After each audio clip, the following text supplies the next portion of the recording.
ఎక్కువ యువత ఉన్న దేశం అభివృద్ధిలో దూసుకెళ్తుంది. కానీ భారత్ మాత్రం అందుకు భిన్నంగా సాగుతుంది.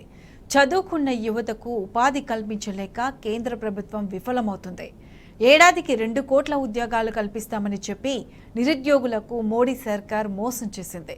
10 ఏళ్లలో సరైన ఉపాధి లేక ఎంతో మంది జీవితాలు వృధాగా మారాయి. ఇప్పుడు ఇదే విషయాన్ని భారత నిరుద్యోగ నివేదిక వెల్లడిస్తుంది.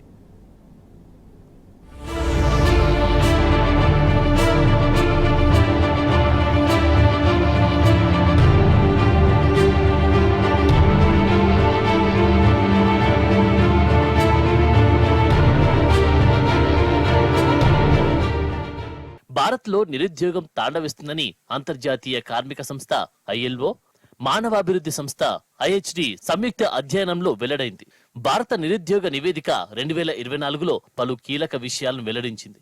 ఈ నివేదికను కేంద్ర ప్రభుత్వం తాజాగా విడుదల చేసింది. అయితే ఈ నివేదికలో కొన్ని అంశాలు దేశ ప్రజలకు ఆందోళన కలిగిస్తున్నాయి. ముఖ్యంగా చదువుకున్న యువత ఉద్యోగాలు లేక ఇబ్బందులు ఎదుర్కొంటున్నారని తేలింది. 2022 నాటికి దేశంలోని మొత్తం నిరుద్యోగుల్లో 83% మంది యువతేనని ఈ అధ్యయనం పేర్కొంది.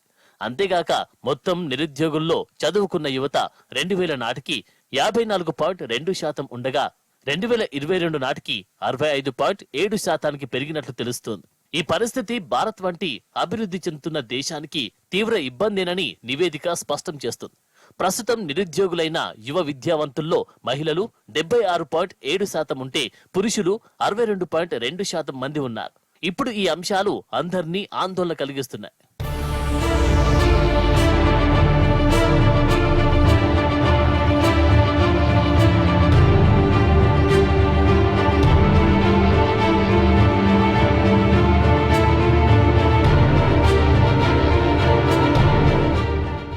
భారత నిరుద్యోగ నివేదిక 2024లో పేర్కొన్న విషయాలపై అన్ని విపక్షాలు ప్రధాని మోదీపై విమర్శలు గుప్పించాయి. దేశంలో నిరుద్యోగం తాండవేస్తుందని ఎన్నిసార్లు కేంద్రానికి చెప్పినా పట్టించుకోలేదని మండిపడుతున్నాయి.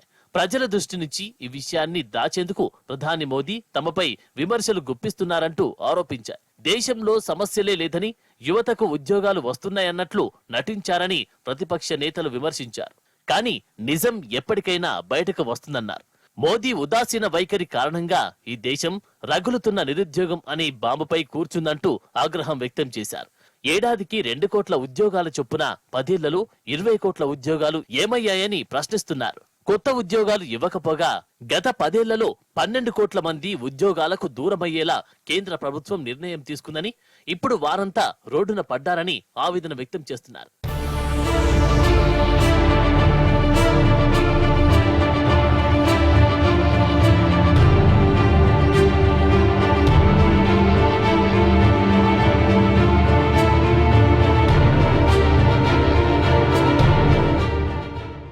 అటు దేశంలో ఉపాధి రహిత అభివృద్ధి మాత్రమే జరుగుతూ ఉండడంపై ఆర్థిక నిపుణులు ఆందోళన వ్యక్తం చేస్తున్నారు.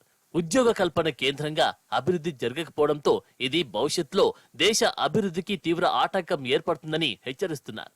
అభివృద్ధి కల్పన కేంద్రంగా ఉద్యోగాల కల్పన జరిగితేనే నిరుద్యోగిత రేటు తగ్గుతుందని సూచిస్తున్నారు. ఇటీవలే చైనాను దాటి ప్రపంచంలోని అత్యధిక జనాభా కలిగిన దేశంగా భారత్ అవతరించింది. రోజు రోజుకు జనాభా పెరుగుతూ ఉన్నా ఉపాధి కల్పన మాత్రం అటకెక్కింది. 2014లో ప్రధాని మోదీ ఇచ్చిన 2 కోట్ల ఉద్యోగాల హామీని జుమ్లా హామీగా అభివర్ణిస్తున్నారు. ఇటు బీజేపీ నేతలు సైతం ప్రధాని మోదీ 2 కోట్ల ఉపాధి మాటే ఇవ్వలేదని తప్పించుకునే ప్రయత్నం చేస్తున్నారు. స్వయంగా ప్రధాని మోదీనే పార్లమెంటు సాక్షిగా నిరుద్యోగుల పట్ల అవహేళనగా మాట్లాడారు. సమోసాలు, మిర్చి బండీలు, చాయ్ బండి కూడా ఉపాధిని కల్పిస్తుందంటూ వారి ఆత్మగౌరవాన్ని దెబ్బతీశారు. దీంతో నిరుద్యోగులు కేంద్రంపై ఆగ్రహం వ్యక్తం చేస్తున్నారు.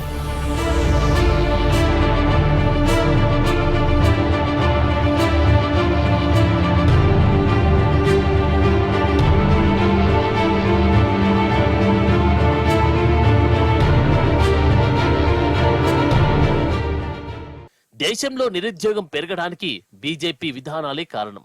2014లో కేంద్రంలో బీజేపీ అధికారంలోకి వచ్చిన తర్వాత ప్రధాని మోదీ ముందు చూపులేని నిర్ణయాలతో నిరుద్యోగ శాతం భయంకరంగా పెరిగింది. కొత్త ప్రభుత్వ రంగ పరిశ్రమలను నిర్మించలేదు. పైగా నష్టాల పేరుతో వందలాది కంపెనీలకు తాళం వేశారు. మరోవైపు ప్రైవేటు పరిశ్రమలకు అధిక మొత్తంలో ఆర్థిక ప్రోత్సాహకాలను ఇస్తూ ప్రభుత్వ పరిశ్రమను నిండా ముంచారు. స్థానిక తయారీని ప్రోత్సహించేందుకు మేక్ ఇన్ ఇండియా అంటూ ఆర్భాటం చేసినా ఇప్పటి వరకు దానివల్ల ఒక్క తయారీ కూడా మొదలు కాలేదు. ఆరంభ శూరత్వం అన్నట్లు ప్రకటించడమే తప్ప దానిని అమలు చేసిన పాపాన పోలేదు కేంద్ర ప్రభుత్వం. ప్రజల ఆదాయం, కొనుగోలు శక్తిని పెంచకుండా కేవలం ప్రైవేట్ కంపెనీలకు ఆర్థిక రాయితీలు ఇవ్వడంతో ప్రజల కొనుగోలు శక్తి మరింత తగ్గింది. దీనివల్ల కూడా ఆయా రంగాల్లో ఉపాధి అవకాశాలు తగ్గాయని విశ్లేషకులు అభిప్రాయపడుతున్నారు. దేశానికి కొత్తగా పెట్టుబడులు ఆకర్షించడంలో కూడా మోదీ సర్కార్ దారుణంగా విఫలమైంది. భారత్లో పెట్టుబడులు పెట్టేందుకు విదేశీ కంపెనీలు ఆసక్తి చూపడం లేదు. చైనా నుంచి అనేక కంపెనీలు తమ పెట్టుబడులను ఉపసంహరించుకుంటున్నా వాటిని ఆకర్షించడంలో భారత్ పూర్తిగా ఫెయిల్ అయింది. ఎందుకు కారణం? కేంద్రం అనుసరిస్తున్న వ్యాపార ధోరణితో పాటు పెట్టుబడులకిచ్చే అనుమతుల జాప్యం చేయడం కూడా మరో కారణం.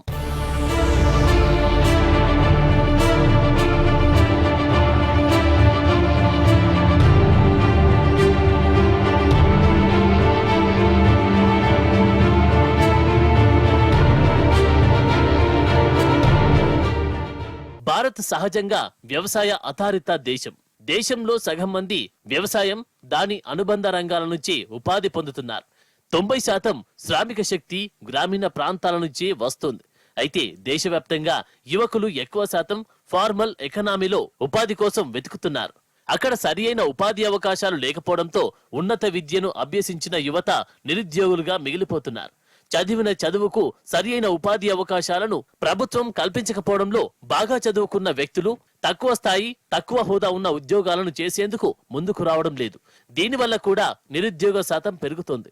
కేంద్ర ప్రభుత్వం, ప్రధాని నరేంద్ర మోదీ దేశంలో యువతకు ఉపాధి కల్పించేందుకు ఏ ఒక్క నిర్ణయం కూడా తీసుకోవడం లేదు.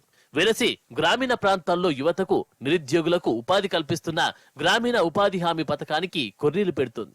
మోదీ అధికారంలోకి వచ్చిన తర్వాత కేంద్ర బడ్జెట్లో నిధులను క్రమంగా తగ్గిస్తోంది. అంతేకాకుండా కూలీల ఎన్రోల్ తగ్గించేందుకు అనేక కుట్రలు చేస్తుంది. ఆధార్ లింక్, లొకేషన్, మొబైల్ ఆధారిత ఎన్రోల్ నిబంధనలు కేంద్ర ప్రభుత్వం పెట్టింది. దీంతో చాలా మంది కూలీలు, నిరుద్యోగులు ఉపాధిని కోల్పోతున్నారు.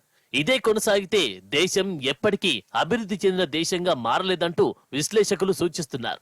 పెరుగుతున్న నిరుద్యోగిత రేటులో ఆందోళన వ్యక్తం చేస్తుండగా వచ్చే 10 ఏళ్లలో దేశంలో దాదాపు 1 కోటి మంది యువశక్తి అందుబాటులోకి రానుంది. వారికి ఎలాంటి ఉపాధి అవకాశాలు కల్పిస్తారనేది కూడా అనేక సందేహాలను కలిగిస్తోంది.